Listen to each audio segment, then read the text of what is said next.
తెలంగాణలో అసెంబ్లీ విద్యుత్ రంగంపై చర్చ వాడివేడిగా సాగింది. అధికార ప్రతిపక్ష మధ్య మాటలు తూటాలు పేలాయి.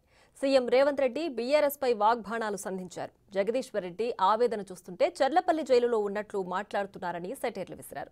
బీహెచ్ఏఎల్ నుంచి సివిల్ వర్క్స్ అన్ని వాళ్ల బినామీలకే ఇచ్చారని, ప్రైవేటు కాంట్రాక్టర్లు వాళ్ల పార్టీల వాళ్లకు ఇచ్చిన వేల కోట్ల పనుల్లో అవినీతి జరిగిందని ఆరోపించారు. న్యాయ విచారణ కోరింది వాళ్లేనని, వద్దంటున్నది వాళ్లేనని తెలిపారు. విచారణ కమిషన్ను కొత్త చైర్మన్ను నియమిస్తామని వెల్లడించారు. బీఆర్ఎస్ డీఎన్ఏనే తిన్నింటి వాసాలు లెక్కపెట్టడమని సీఎం రేవంత్ రెడ్డి ఎద్దేవా చేశారు. వారి ఆవేదన చూస్తుంటే ఆల్రెడీ చెర్లపల్లి జైల్లో ఉన్నట్టుగా ఉంది అధ్యక్ష. ఎందుకంటే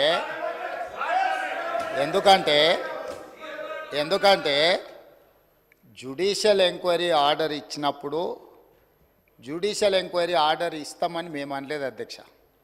ఇదే సభలో మంత్రివర్యులు కోమటిరెడ్డి వెంకటరెడ్డి గారు కొన్ని అంశాలను ప్రస్తావించినప్పుడు మా నిజాయితీని మేము నిరూపించుకుంటాం, సత్యహరిశ్చంద్రుడు ఆ వంశంలోనే మేము ఉన్నాం, సత్యహరిశ్చంద్రుడు తర్వాత మా నాయకుడు చంద్రశేఖర్ రావే సత్యహరిశ్చంద్రుడు అవతారంలో కలియుగంలో జన్మించిండు, కాబట్టి మీరు ఎంక్వైరీకి ఆదేశాలు ఇవ్వండి అని చెప్పి ఆ సభ్యుడే అడిగిండు అధ్యక్ష. సో వారు నిజాయితీని నిరూపించుకోవడానికి వారు సత్యహరిశ్చంద్రుడు వంశమని తెలంగాణ సమాజానికి అంతా చెప్పుకోవాలని వారు అడిగినప్పుడు వారిని ఎందుకు బాధ పెట్టాలని చెప్పి ఛత్తీస్గఢ్ నుంచి కొనుగోలు చేసిన 1000 మెగావాట్ల విద్యుత్ ఒప్పందము, యాదాద్రి 260x4 1040 మెగావాట్ల భద్రాద్రి పవర్ ప్రాజెక్టు నిర్మాణం సబ్ క్రిటికల్ టెక్నాలజీ తోటి, అదేవిధంగా యాదాద్రి 4000 మెగావాట్ల విద్యుత్ ఒప్పందం బీహెచ్ఎల్కి ఇచ్చిన దానికి సంబంధించి వారు అడిగితేనే ఇదే సభలో చర్చ జరిగితే తమరి అధ్యక్షతన రాష్ట్ర ప్రభుత్వం ఆమోదించింది. ఎప్పుడైతే మేము ఆమోదించి విచారణకు జ్యుడిషియల్ ఎంక్వైరీ కోసం చీఫ్ జస్టిస్ ఆఫ్ తెలంగాణకు లెటర్ రాస్తే సిట్టింగ్ జడ్జిలను కేటాయించలేం, రిటైర్డ్ జడ్జిలతో మీరు విచారణ చేసుకోండి అని కోర్టు నుంచి మాకు సమాచారం అందిన తర్వాత జస్టిస్ ఎల్ నరసింహారెడ్డి గారిని మేము నియమించినాం అధ్యక్ష. బీహెచ్ఎల్ నుంచి వీళ్ళ బినామీలు, వీళ్ళ బంధువులు, వీళ్ళకి కావాల్సిన వాళ్ళు సివిల్ వర్కులు మొత్తం మళ్ళీ బీహెచ్ఎల్ నుంచి వాళ్ళ కాంట్రాక్ట్ ఇచ్చారు అధ్యక్ష.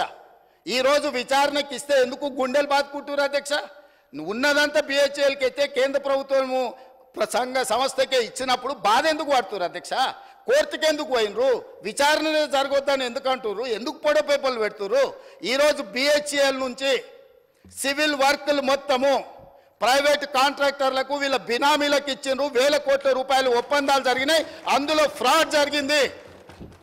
చివరికి సరఫరా చేసే కంకర కా నుంచి, ఇసుక కా నుంచి, వాచ్మెన్ల కా నుంచి వాళ్ళ పార్టీ నాయకులకు, పార్టీ ఫిరాయించిన మాజీ ఎమ్మెల్యేలకు అప్పచెప్తే కోమటిరెడ్డి వెంకటరెడ్డి గారు అక్కడికి వెళ్ళి యాదాద్రి పవర్ ప్లాంట్ విజిట్ చేసి దోపిడీ ఏ విధంగా జరుగుతుందో ఆనాడు కాంగ్రెస్ పార్టీ ఎమ్మెల్యేగా ఉన్న వ్యక్తిని బెదిరించి లేకపోతే అతనికి ఆ ఒప్పందాల పనులు అప్పచెప్పి ఏ రకంగా వీళ్ళు దోపిడీకి పాల్పడ్డారో ఈరోజు విచారణలో బయటకు వస్తుందని చెప్పి ఈరోజు ఊకదంపుడు ఉపన్యాసాలు ఇచ్చి ప్రజల్ని మభ్యపెట్టే ప్రయత్నం చేస్తున్నారు అధ్యక్ష.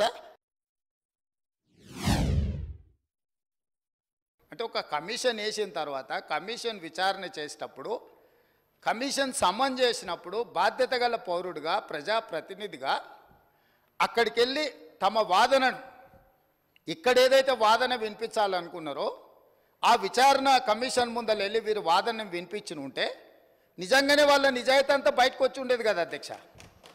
అక్కడికి వెళ్ళకుండా ఆ కమిషనే వద్దు, ఆ వ్యక్తే వద్దు, ఇవన్నీ వద్దే వద్దని వాళ్ళే కోర్టుకు వెళ్ళిండ్రు. హైకోర్టు వాళ్ళ వాదనను తిరస్కరించింది. సుప్రీంకోర్టుకు వెళ్ళిండ్రు. సుప్రీంకోర్టు ఏమన్నది? విచారణ కొనసాగించాల్సిందే, విచారణని మీరు క్వాష్ చేయమని అడిగింది, అది కుదరదు. కాకపోతే మీకు అభ్యంతరం వల్ల ఆ కమిషన్ చైర్మన్గా వ్యవహరిస్తున్న వ్యక్తి పట్ల మీకు ఏమైనా అభ్యంతరాలు ఉంటే వ్యక్తిని మారుస్తున్నాము అని చెప్పి సుప్రీంకోర్టు మార్చడానికి ప్రభుత్వాన్ని కూడా అడిగింది. మీ ఆలోచన ఏందని? మాకేం ఆలోచన లేదు, ఏ వ్యక్తిని వేసినా సరే విచారణ జరగాలన్నదే ప్రభుత్వం ఆలోచన. ఖచ్చితంగా మా కోర్టు అడిగితే మేము మంచిది మారుస్తాము అని చెప్పి ఒప్పుకున్నాము. వారు కోరుకుంటున్నారు కాబట్టి ఈరోజు సాయంత్రానికల్లా ఎవరు నేయాల్లో ఆ విచారణ కమిషన్కు కొత్త చైర్మన్ కూడా ఈరోజు సాయంత్రం నియమిస్తాం అధ్యక్ష.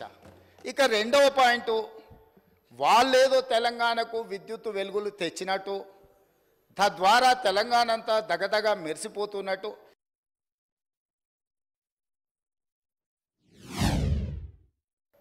ఇవాళ తెలంగాణకు చీకట్లు లేవు అంటే ఆనాడు సోనియా గాంధీ గారు, మన్మోహన్ సింగ్ గారు మనకు 53.46% ఇచ్చిండ్రు.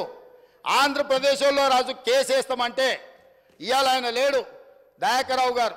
నేను దయాకర్రావు గారు వెళ్ళి ఆ రోజు చంద్రబాబు నాయుడు గారికి, మీరు ఒకవేళ తెలంగాణకు అదనంగా ఇచ్చిన విద్యుత్తు మీద మీరు కోర్టులో కేసేసి తెలంగాణకి ఏదైనా నష్టం జరిగితే ఇది తీవ్రంగా పార్టీకి నష్టం జరుగుతుంది, మీరు కేసు వేయడానికి వీల్లేదు అని చెప్పి ఆనాడు మేము అందరం కలిసిపోయి ఆంధ్రప్రదేశ్ ముఖ్యమంత్రిని మీరు కేసు వేయడానికే వీల్లేదని కొట్లాడి ఆపించింది మేము అధ్యక్ష.